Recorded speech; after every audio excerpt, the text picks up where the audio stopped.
Hello there, it's time for a special decade-ending treat. I was trying to think of different things we could do to wrap up the decade, and we will be, over the course of January, working on the socials, talking about, the best players of the decade, but I thought we would just pick the brains of a lot of people around FMBase. Definitely needed to pick the great football manager minds that I had available to me, because we all know I am not that great football manager mind, but I do think we have a fantastic list that's been thrown together by FMBase and friends, and there was plenty of argument about who should be included. Don't worry, roll the tape!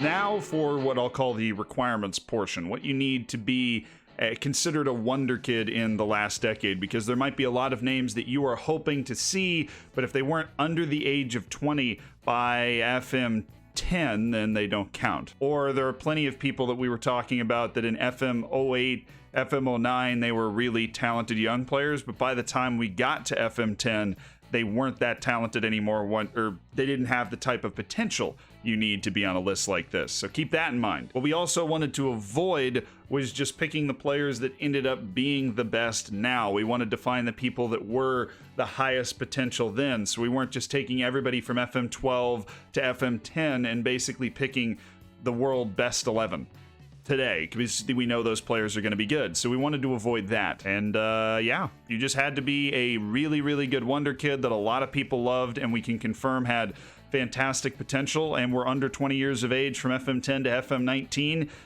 Here's your Wonderkid best 11. And the keeper is Gianluigi Donnarumma. We had a good number of names thrown around here. We had Rajkovic, we had Akinfeev. He was too young, by the way, or too old. He was already 20 by the time we got to FM 10. Donnarumma, on the other hand, was available and a world beater at 16 within our time range, and that was in FM 16. He's actually the only FM 16 representative on the whole list, so I hope that's not too big a spoiler for you. Donnarumma was the type of Wonderkid that he was always expensive, you always knew he was going to be good, and he had a high probability of being good in real life, which is essentially what happened. He's only 20 years old now, even though he was an FM 16 Wonderkid at his soul. He's 12 appearances for the Italian national team already, and is just well on his way to being an AC Milan club legend, unless he chooses to leave at some point. But he's cemented as a world-class goalkeeper, has absolutely met the potential, and really everybody could see it coming by the time he was 16.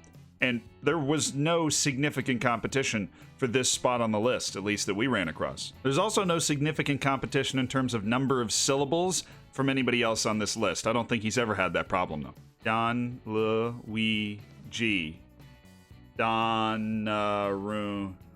It feels like more than 8. But now we progress to the center backs, the heart of the defense. And here we find a Spartan that only the old-timers will remember. Right from the beginning of the decade, Kiriakos Papadopoulos. Heard that name in a while? He was a baby on FM 11. He was just starting to turn his face to the world coming out of the Greek league, and he had potential that took him right to the world best 11 on almost everybody's save, and you could snag him for under 10 million pounds on every forum post I've read that's 10 years old. He never turned into a technical beast, but you're talking about max determination, bravery, toughness, strength, and out-and-out defensive crunching ability that made Kiriakos Papadopoulos addicting to sign. And even though he's from a long time ago, he was such a sensational Wonderkid in the middle of defense, just impossible to overlook, especially because he's the type of defender that I just love to have.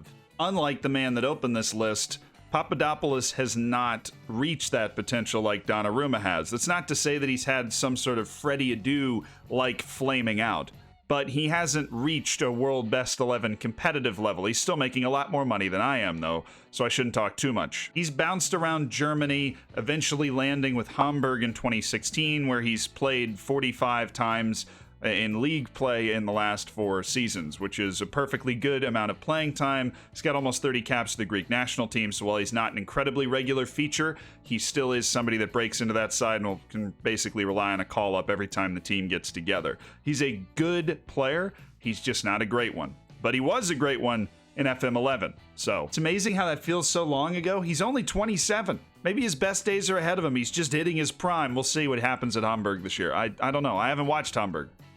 Does he play? Only got 2 appearances this year. He might be hurt. He only has 1 appearance for Hamburg too, also. But that's 3 Bundesliga appearances in the last 2 years. We'll throw him in the flop bin. We'll shuffle on over, continuing the bust trend, to our other spot at center back, Mateus Doria Macedo, or Doria.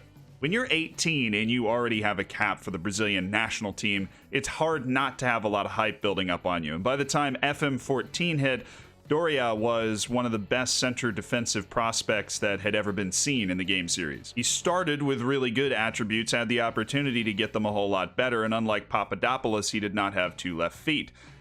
And even if he did, he's like left-footed, so it wouldn't matter. It had 2 right feet, that actually would have been a problem. He had a pretty bad right foot. But that was basically the only problem that Doria had in the entire game. He was still playing in Brazil at the time, so a minimum fee release clause made him pretty easily accessible central defensive player. And in most simulations, he'd go on to have a super successful career at a Barcelona, Real Madrid, Manchester United, that sort of thing, and would average over a 7.0 essentially every season. He was just an unstoppably good, reliable player who would be able to get first team time right away. But what actually happened? Stop me if you've heard this before, but he came to Europe and it just didn't work out.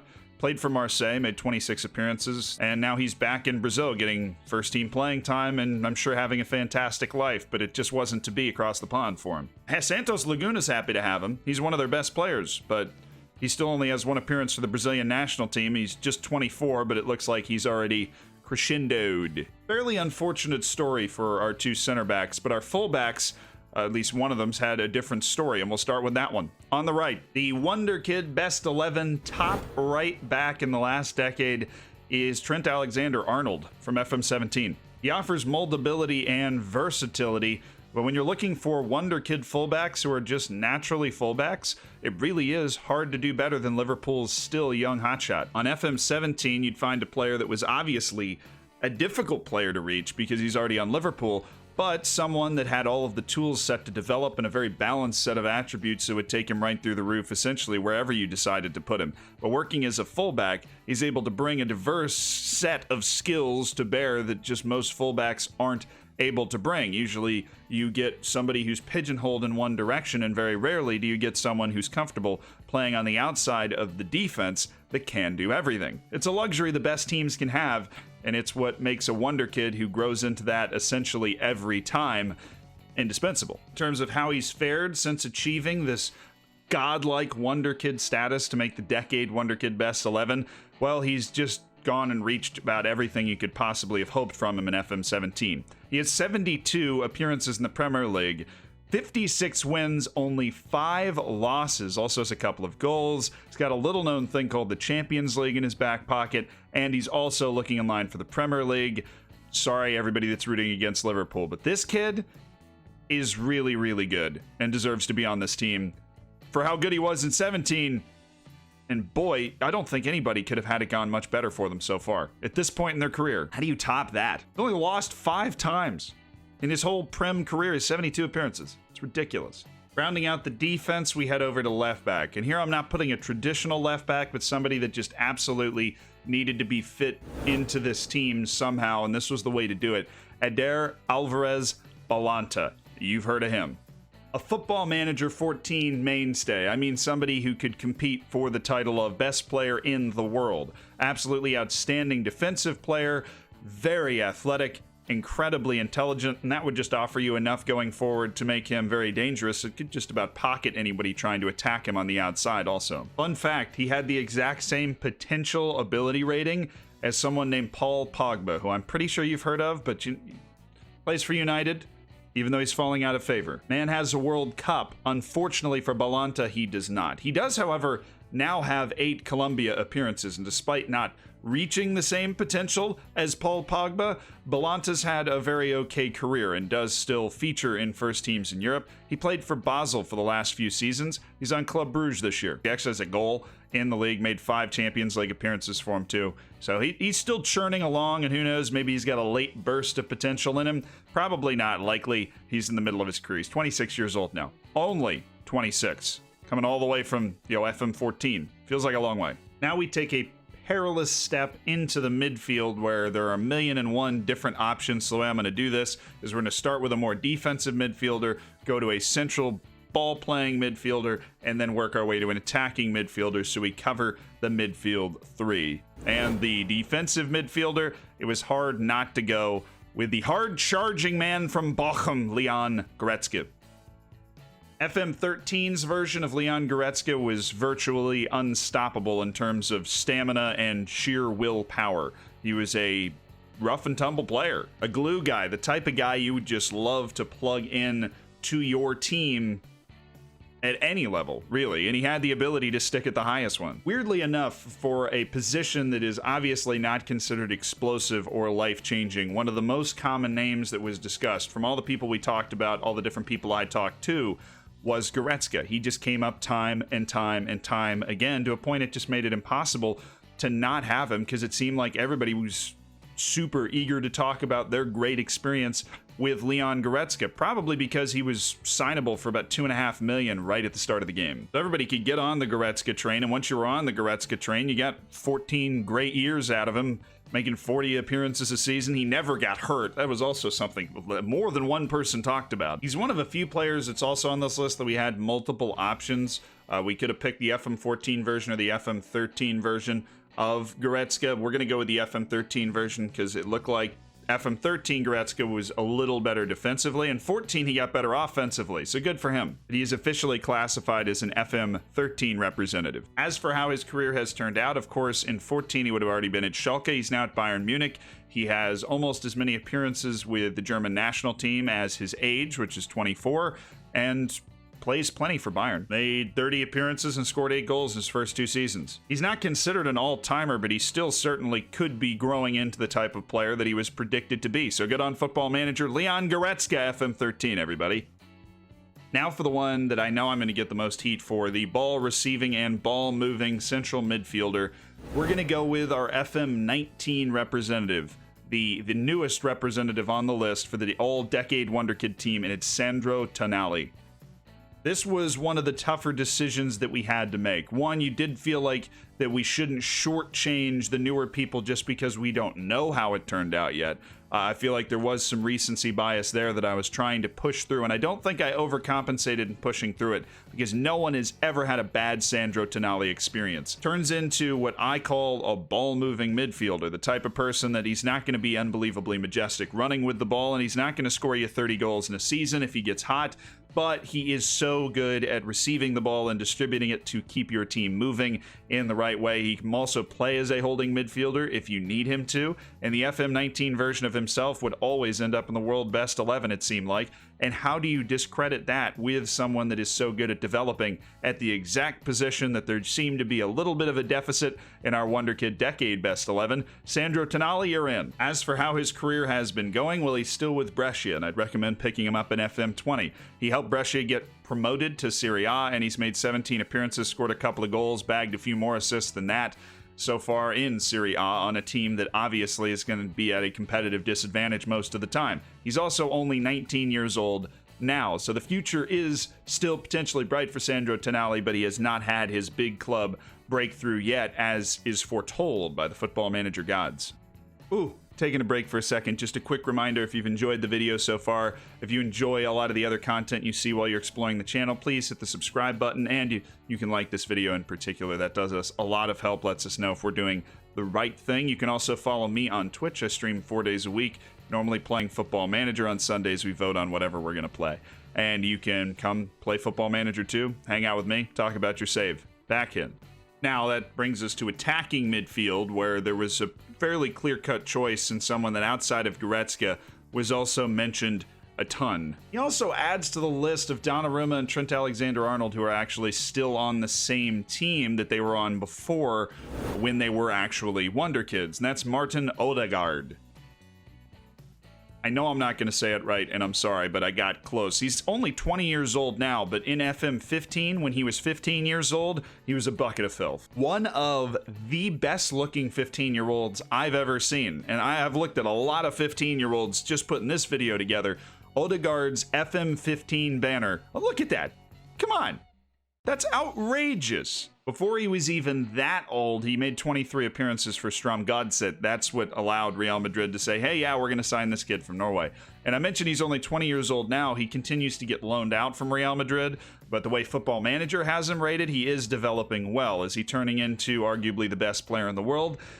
Not quite yet, but it's pretty hard to do that. And they were right that Martin Odegard was going to end up being a very good player. I'm interested to see at what point Real Madrid says they want to hang on to him. That might be a little bit down the line, but he's still playing for very good teams like Heerenveen and Vitesse over the last 3 years. Those have been his loan moves. And he's put in over 60 appearances combined from those two moves. So he plays. His most recent loan move is to Real Sociedad, by the way, and he was Norway's youngest ever capped player. He played in 2014. And he's actually 21 now. He just turned 5 days ago. So he's 21 now. He played in 2014. Youngest ever, 22 caps for the Norwegian national team. Football Manager got this one right, and what a wonder kid he was. Now we finally move on to the front three. Now there are two players that have gone on to become incredible, arguably best in the world, maybe a little down the line type players, and one that has so far been a rather resounding bust. I'll let you figure out which is which. We will start on the wings. Left wing is FM12's own Hayden Hazzard. From Lille to Chelsea and now to Real Madrid, you pretty much all know who Hayden Hazzard is, and there is a lot of competition for these wing spots and a lot of wonder kids who captured hearts for a year or two and then didn't amount to anything. Well, Hayden Hazzard in FM12 became a World Player of the Year competitor on essentially every save. There's not a bad word to be said about him in any blog post and any update that we can find from FM12 and any memory of all the people that I talk to. It's hard to go with somebody that you know is very good in real life, but as a wonder kid, and purely on the merit that we need to look at, Hayden Hazzard was just the best left-wing wonder kid of the decade. There's little that can be done to debate that, as much as a ton of names are thrown around for this position in particular. He's obviously been able to do enough to live up to it. He's a world best 11 player almost perennially. He's Real Madrid's focal point in the entire offense, and a Chelsea great. You aren't going to do much better than that. That's the hope when you're a wonder kid. That's what you can possibly be if you're on this list, and he's reached it. Congratulations to him. So is the right wing. Now, he wasn't an easy one to get, but Kylian Mbappe was maybe the best wonder kid of the entire decade. We've gone with the FM17 version because that was at the time, and to quote one of the blog posts that we read when putting this together, when he was still considered a second division level player in France in terms of his current ability, but that really didn't matter because his potential ability would drag him up so quickly. Even in FM17, he was not particularly easy to sign, 20 to 40 million pounds at the time, which seems like a steal now. Football Manager might not do a great job at picking diamonds in the rough, but they certainly do a great job of identifying which rising stars are actually going to rise the highest.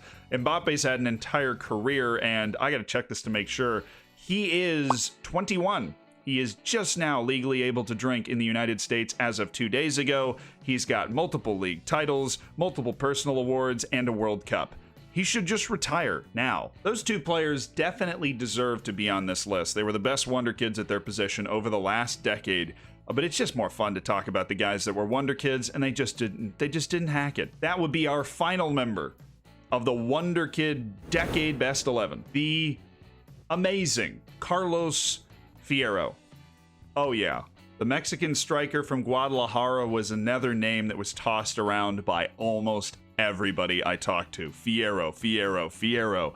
A bit small, but a brilliant 25 goals a season in a top European league type player. And it's bold when Football Manager takes a step and says, hey, this kid was integral in Mexico's U17 World Cup title. We think he's going to be this good, even though he's just hacking it with Guadalajara in the Mexican league for now. He has that potential. What Football Manager got wrong is I don't think he's gotten any better. I mean, when you look at his attributes when he was 16 years old in FM12 and look at his attributes now for the San Jose Earthquakes, they're almost exactly the same.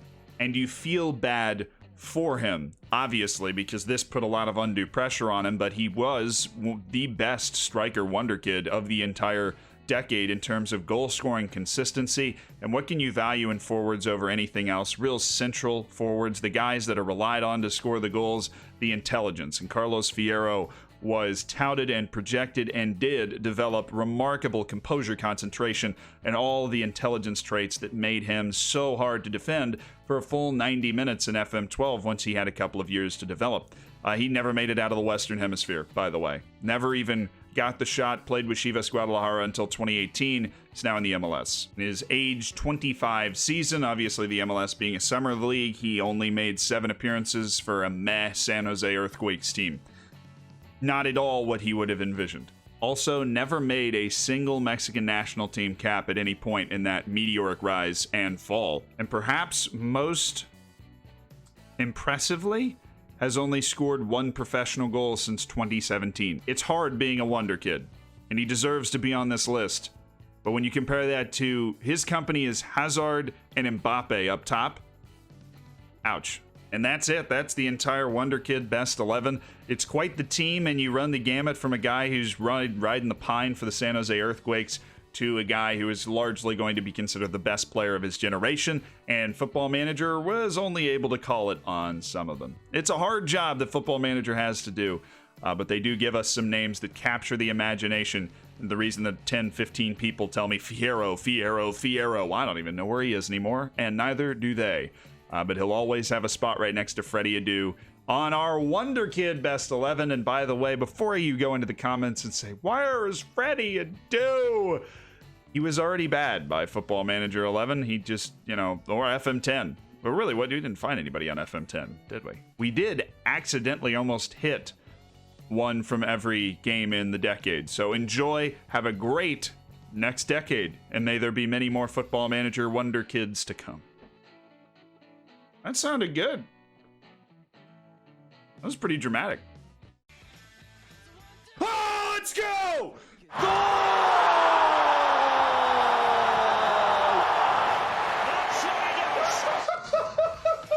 Yeah! Come on and get your kicks. Now you don't need the money when you look like that, do you, honey? Oh, I didn't think we were going to score at all.